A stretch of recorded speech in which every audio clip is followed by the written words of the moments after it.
Alright, I just wanted to show you guys. I don't know if I hold it back and zoom in.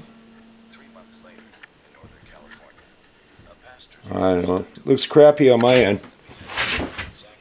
But this is the TIG.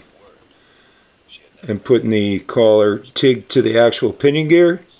Now on the newer models, I just couldn't get one, but on newer models, they lengthen the actual oil pump drive gear, not the pinion gear. And the thing I don't like about that is this thing takes all the pounding and spring pressure and tappets and everything, whereas that just drives some gears. So I like to put it on this one.